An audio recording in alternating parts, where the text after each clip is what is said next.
பிரியமானவர்களே, உங்கள் வாழ்க்கையில வீசிக்கொண்டிருக்கிற எந்த புயலா இருந்தாலும் சரி, சூறாவளி போல எப்பேற்பட்ட பிரச்சனை எழும்பி உங்கள் வாழ்க்கையவே அசைக்கக்கூடிய சூழ்நிலை அது கொண்டு வந்தாலும் சரி, கர்த்தர் உங்களோடு கூட இருந்து பெரிய காரியங்களை செய்ய போறார். ஆண்டவருடைய மகிமை அந்த பிரச்சனைக்கு மத்தியில தான் நீங்க பார்க்க போறீங்க. ஆமென். இப்படி தான் பைபிள்ல நடந்துச்சுல்ல. மத்தேயு 8வது அதிகாரம் 23வது வசனத்தில் இப்படி இருக்கும். அவர் படவில ஏறின போது அவருடைய சீஷர்கள் அவருக்கு பின் சென்று ஏறினார்கள். ஃபர்ஸ்ட் அவர் போட்குள்ள இறங்கி ஏறிடுறாரு. ஒரு பிரச்சனை வரும் தெரிஞ்சா முதல்ல இறங்குறது ஆண்டவர் தான். ஆண்டவர் சொல்லியிருக்கார் இல்லையா, நீ தண்ணீரை கடக்கும்போது நான் உன்னோடு கூட இருப்பேன், நீ ஆறுகளை கடக்கும்போது அவைகள் உன்மேல் புரளுவதில்லை, நீ அக்கினியில நடந்தாலும் வேகாதிருப்பாய். ஏனென்றால் இன்னைக்கு நேத்து நீங்க ஆண்டவருக்குள்ள வரல.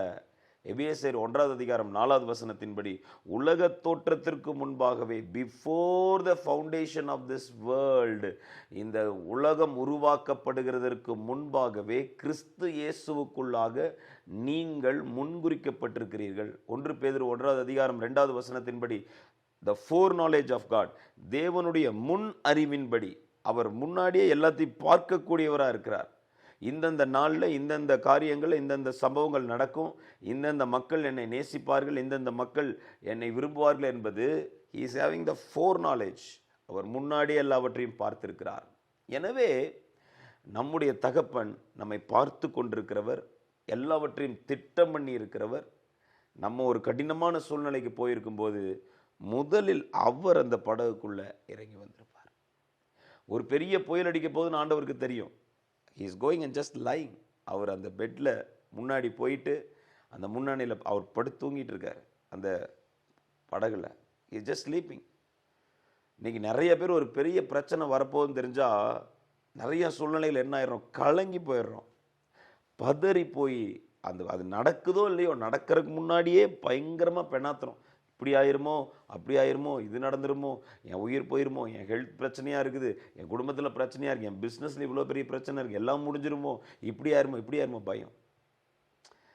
ஆண்டவர் இங்கே என்ன ஒரு லெசன் கற்றுக் கொடுத்துருக்காரு, போய் கூலாக படுத்திருக்காரு. Just relax. அந்த பிரச்சனை வரும்போது ஆண்டவர் அற்புதம் செய்வார். அதுக்கு நடுவில் அவருடைய கரம் கண்டிப்பாக வெளிப்படும், அந்த விசுவாசத்தோடு கூட.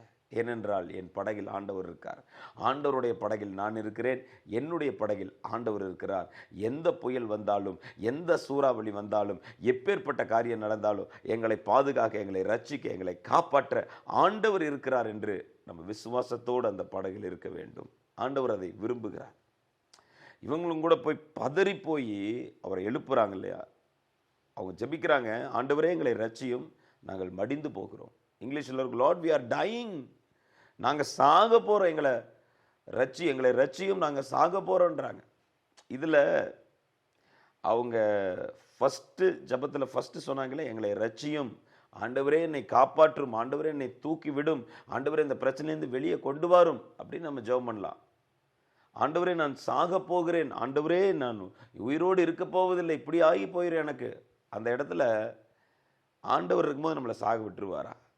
ஆண்டவர் நம்ம படகுல இருக்கும்போது, ஆண்டவருடைய சபையில் நம்ம இருக்கும்போது, ஆண்டவருடைய கைக்குள்ள அவர் பிரசன்னத்தில் நம்ம இருக்கும்போது அப்படி ஆண்டவர் நம்மளை கைவிட்டுருவாரா? நிச்சயமா. அதனால தான் எழுந்து ஆண்டவர் சொல்றார், அற்ப விசுவாசிகளேங்கிறாரு. நீங்கள் உங்களுக்கு சொந்தமாக உங்களுக்கு கொஞ்சம் கூட விசுவாசம் இல்லைன்னு ஆண்டவர் சொல்ல, அற்பமாக ஏன் விசுவாசிக்கிறீங்க, ஏன் கொஞ்சமாக விசுவாசிக்கிறீங்கிறார். லிட்டில் ஃபெய்த் அப்படின்னு இருக்கும் இங்கிலீஷில். Why you are having the little faith? என்னை காப்பாற்றுன்னு சொல்கிறீங்க, ஏன் மரித்து போகணும்னு ஏன் சொல்கிறீங்க? அப்படி சொல்லாதீங்க. நிறைய பேர் அப்படி தான், நாங்கள் மரித்தரணும். புயலுங்கிறது என்னங்க, சும்மா ஜஸ்ட் ஒரு காற்று. அந்த காற்று அப்படியே வலுப்பெற்று தான் அது பெருங்காற்றாக மாறி ஒரு பெரிய வல்லமையாக வந்து அடிக்குது.